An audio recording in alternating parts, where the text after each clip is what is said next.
ನಾವು ಯಾವುದೇ ಪಕ್ಷದಲ್ಲಿದ್ರೂ ನಾವು ಹುಟ್ಟಿರೋಂಥ ಧರ್ಮ ಜಾತಿ ಮರಿಕೂಡ್ದು ಹ್ಮ್ ಆಯ್ತಾ? ಒಂದು.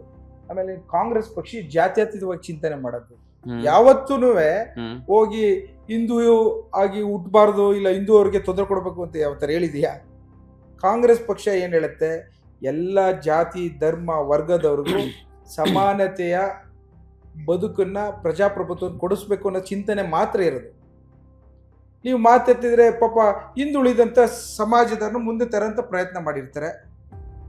ಅದಕ್ಕೋಸ್ಕರ ಬರೀ ಎಲ್ಲದಕ್ಕೂ ನೀವು ಮುಸಲ್ಮಾನರನ್ನ ಅಪೀಸ್ ಮಾಡ್ತೀರಿ, ಓಲೈಸ್ತೀರಿ ಅಂತ ಹೇಳೋಂಥದ್ದನ್ನ ಬಿ ಜೆ ಪಿಯವ್ರು ಬಿಡಬೇಕು.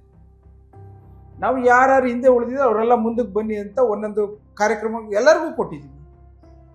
ಯಾರು ಕೊಟ್ಟಿಲ್ಲ, ನಮ್ಮ ಮುಂದೆ ಯಾರು ತನ್ನಿ, ಯಾರಿಗಾರ ಹಿಂದೆ ಉಳಿದಿದ್ದಾರೆ ಅಂತ ಹೇಳ್ತಾ ಇದ್ರೆ ಅವ್ರನ್ನೂ ತರ್ತೀವಿ, ಕಾರ್ಯಕ್ರಮ ಇಲ್ಲದೆ ಇರೋ ನಮ್ಮ ಗಮನಕ್ಕೆ ತಂದರೆ. ಹ್ಮ್ ಡಿ ಕೆ ಶಿವಕುಮಾರ್ ಸಾಹೇಬರು ಮೊದಲಿಂದನೂ ಒಂದು ಸ್ವಲ್ಪ ದೇವರ ನಂಬಿಕೆ ಜಾಸ್ತಿ. ಅವರು ಮೊದಲಿಂದನೂ ಭಾಳಷ್ಟು ಬಾರಿ ಯಾವುದೇ ದೇವಸ್ಥಾನಗಳು ಅದನ್ನು ಆಶೀರ್ವಾದ ಪಡೆಯುವಂಥ ಒಂದು ಪದ್ಧತಿ ಇಟ್ಕೊಂಡಿದ್ದಾರೆ.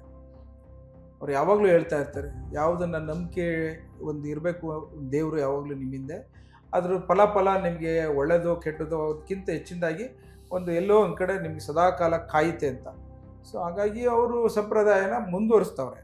ಅದು ಬಿಟ್ಟು ರಾಜಕೀಯಕ್ಕೋಸ್ಕರ ಬಳಸ್ಕೊಳ್ಳೋಂಥ ಅವಶ್ಯಕತೆ ಅವ್ರಿಗೇನಿಲ್ಲ.